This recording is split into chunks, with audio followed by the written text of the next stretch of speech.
Hello everyone, welcome back to the YouTube channel Dr. Alam Services. I am Mohammad Uwais Alam, final year MBBS student at government medical college Fatehpur. तो अभी इस video में बात करने वाला हूँ एक इम्पोर्टेंट टॉपिक के बारे में। इस पर थोड़ा अलग से डिस्कशन चाहिए था क्योंकि पिछले दिनों से हम कट ऑफ देख रहे हैं। MBBS के अलावा बाकी अदर कोर्सेज़ की जो कट ऑफ है वो बिल्कुल ट्रेंड चेंज कर चुकी है। जो नॉर्मल ट्रेंड रहता है कट ऑफ का उससे अलग है।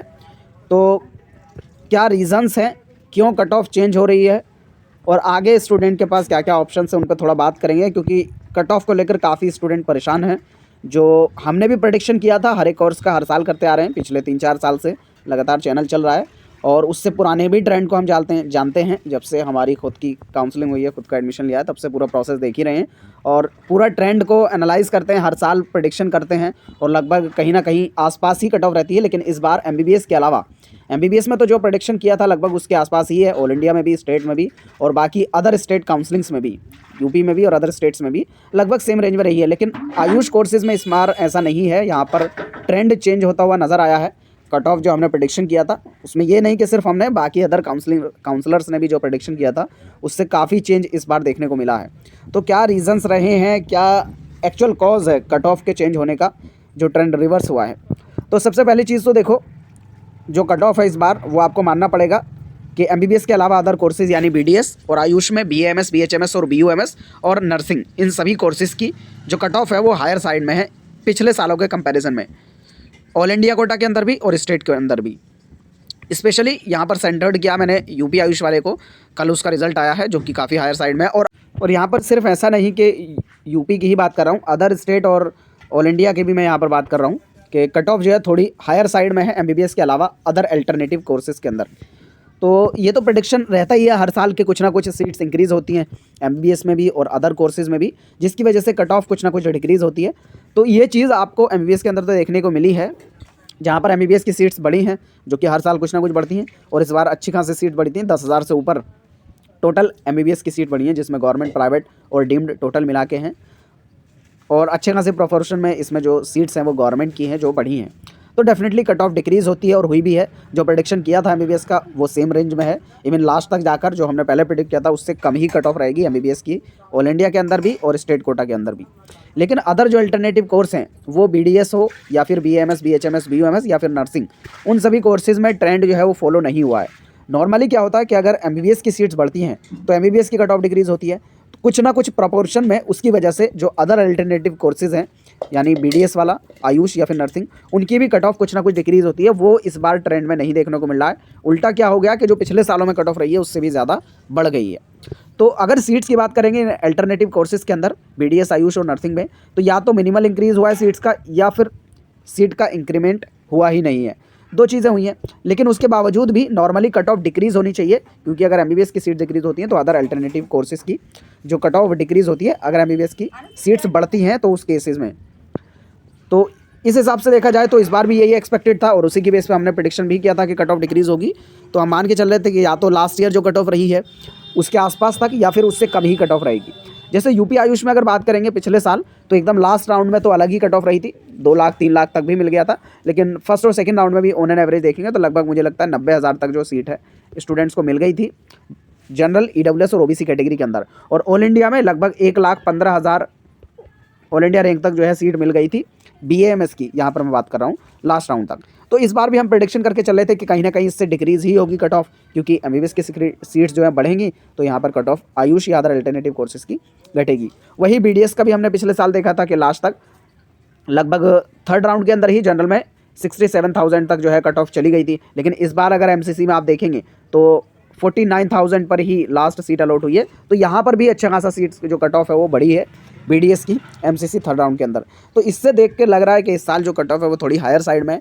क्या क्या रीजंस हैं, क्या हो सकते हैं एक्चुअल में?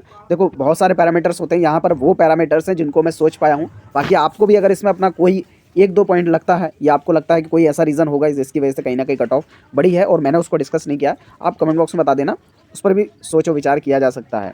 क्या रीज़न्स रह सकते हैं या जो रहे हैं कट ऑफ के इंक्रीज़ होने में, उन पर मैं थोड़ा यहाँ पर बात कर लेता हूँ। और आप इन सब पैरामीटर से कितना एग्री करते हैं ज़रूर बताना कमेंट में। पहली चीज़ तो है टफनेस ऑफ नीट पेपर 2025 यानी 2025 का जो नीट का एग्ज़ाम का पेपर है उसकी टफनेस इतनी ज़्यादा बढ़ गई है कि उसने जो मोरल था स्टूडेंट्स का वो तोड़ दिया है और कहीं ना कहीं वो डर रहे हैं फिर से ड्रॉप लेने को। इससे पहले क्या होता था, जो पेपर का इतना लेवल लो रहता था, भले ही मार्क्स मतलब उनको इस रेंज में नहीं आते थे कि कॉलेज मिल जाए, लेकिन फिर भी मार्क्स उनके हाई रहते थे। पता लगा 580 आ रहे हैं, 600 आ रहे हैं, 600 प्लस आ रहे हैं। मतलब जैसे लास्ट ईयर वाला एक रेंज थी कि बच्चों के 640 आ गए, 45 आ गए, भले ही उनको कोर्स नहीं मिला, लेकिन अंदर से उनका जो है ना एक मोटिवेशन बना रहता था कि स्कोर अच्छा आया है। उसी को लेके मुझे लगता है कि स्टूडेंट के अंदर एक पॉजिटिव एनर्जी रहती थी कि थोड़ी सी और मेहनत करने की ज़रूरत है, कहीं ना कहीं उनको कॉलेज मिल जाएगा। तो वो ज़्यादातर स्टूडेंट क्या करते थे, वो ड्रॉप की तरफ जाते थे और फिर से तैयारी करते थे। लेकिन इस बार जो पेपर है उसमें इतना चेंज आ गया है कि टफनेस ने स्टूडेंट का जो मोरल है उसको डाउन कर दिया है और वो दोबारा से ड्रॉप लेने की नहीं सोच रहे हैं ज़्यादातर स्टूडेंट। मतलब ये मैंने उन सभी स्टूडेंट का भी रिव्यू देखा है, क्योंकि इतने सारे स्टूडेंट काउंसलिंग कर रहे हैं और कहीं ना कहीं हमारे पास पेड वाले, अनपेड वाले, हर तरह के स्टूडेंट आते हैं, उनसे इंटरेक्ट करते हैं। तो उन सब का जो इसमें रिव्यू रहा है उस सब की बेस पे मैं सोच रहा हूँ, क्योंकि ज़्यादातर स्टूडेंट जो ड्रॉपर हैं वो कहीं ना कहीं किसी भी तरीके से चाहते हैं कि कोई भी अल्टरनेटिव कोर्स में उनको एडमिशन मिल जाए, वो आगे कंटिन्यू करें। सेम डिलेमा में फिर से नहीं जाना चाहते कि पेपर कैसा आएगा और फिर सेम झंझट नहीं उठाना चाहते ज़्यादातर स्टूडेंट। तो ये चेंज हुआ है ट्रेंड में। जो पहले ज़्यादातर स्टूडेंट क्या करते थे, ड्रॉप की तरफ चले जाते थे, क्योंकि भले ही उनको कोर्स नहीं मिलता था लेकिन स्कोर अच्छा होता था, तो एक अंदर से उनके पास पॉजिटिव एनर्जी होती थी। लेकिन इस बार जो नीट का पेपर उन्होंने दिया है एग्ज़ाम में, तो ज़्यादातर ड्रॉपर्स की हालत तो एग्ज़ाम के अंदर ही ख़राब हो गई थी। और उसमें ऐसा नहीं, ड्रॉपर्स की, फ्रेशर्स की भी हो गई थी। लेकिन बात ये उसमें ये रही कि नॉर्मल स्टूडेंट जो कोचिंग के अंदर 600 नंबर ला रहा है, 600 प्लस ला रहा है, 650, 670, 80, इतने सारे स्टूडेंट से मैं इंटरेक्ट किया हूँ काउंसलिंग के शुरू होने से अब तक, कि उनके काउंसलिंग के अंदर जो कोचिंग्स के अंदर टेस्ट हो रहे थे वहाँ पर 680, 670 नंबर आ रहे थे।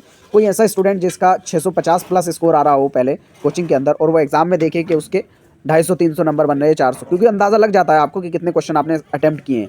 तो अगर कोई स्टूडेंट ऐसा देखेगा कि उसको क्वेश्चन सॉल्व ही नहीं हो रहे हैं, तो वो बिल्कुल घबरा जाएगा पेपर के अंदर भी। और अगर एक बार स्टूडेंट को पेपर के अंदर घबराया तो डेफिनेटली उसका बहुत बुरा हाल होने वाला है, क्योंकि उसके बाद दिमाग भी काम करना बंद कर देता है। बहुत ही प्रेशर वाली कंडीशन होती है एग्ज़ाम के अंदर।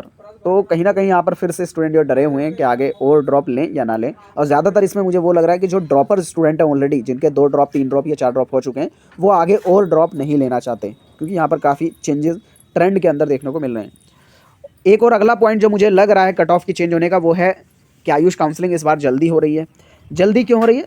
वैसे तो अपने टाइम पे ही हुई है आयुष काउंसलिंग, कोई जल्दी नहीं हो रही है। लेकिन जो एमसीसी काउंसलिंग है, अब एमसीसी के हिसाब से स्टेट वाली एमबीबीएस बीडीएस काउंसलिंग चलेगी। तो अगर एमसीसी काउंसलिंग डिले हो रही है तो उसकी वजह से क्या हो रहा है कि आयुष की काउंसलिंग जल्दी हो गई है, ऐसा लग रहा है। नॉर्मली जो उसका टाइमलाइन था आयुष का, वो अपने टाइम पे स्टार्ट हुई है, अपने टाइम के हिसाब से चल रही है। लेकिन एमसीसी इतनी डिले हो चुकी है, ऑलरेडी 28 बार जो इसका शेड्यूल है वो चेंज हो चुका है एमसीसी का, बार बार डिले होता जा रहा है।